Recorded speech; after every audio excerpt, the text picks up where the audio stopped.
And Philip, you memorably proposed in one of the early sessions that there should be a Masters of Business Creation as well as a Masters of Business Administration. I don't want to get into how that might be offered, but I mean, it really is a question of show and tell in this case, isn't it? Rather than teaching from on high, handing down the tablets from the academy. I mean, people need to do this.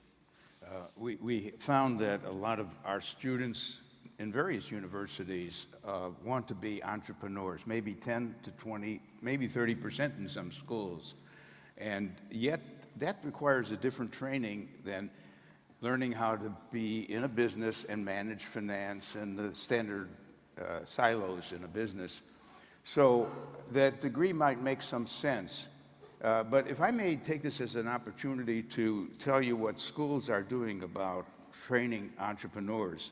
Out of my own experience at Northwestern University at the Kellogg School of Management, we've been coasting on our reputation for marketing. We keep getting the highest rating for school teaching marketing. And I said to our dean, you know, others are copying us. We're going to lose that position to someone. How about a second mountain that we own? And I proposed innovation.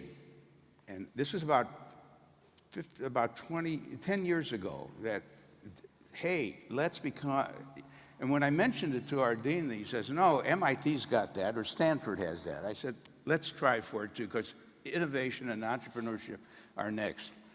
I prevailed. And then she said to me, can you get a program together? And I said, yes. And I ended up endowing a laboratory. So we now have a innovation laboratory. So instead of me just teaching a course on new product development, where there was no facilities, we have a huge room with 3D printers and big tables and boards we can write on the wall. And I'm creating what is an innovation center in a sense. Now, of course, I suddenly hear that Harvard has a much bigger one. It's a whole building, the Innovation Lab of Harvard. And I haven't seen Stanford's. No, I have actually.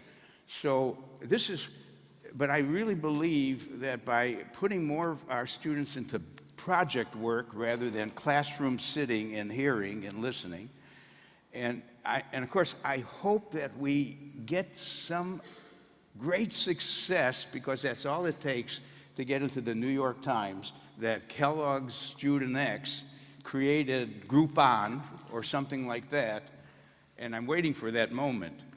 Right, but wouldn't the people who are going to be creating that aren't they shunning the institutions, both the corporate and the university and educational and we want institutions? our innovation lab not only to serve our students, but that's primary, but also to bring in companies to use our lab to help us go out to companies and establish accelerators, innovation labs for them, right, and build a community of entrepreneurship in Chicago.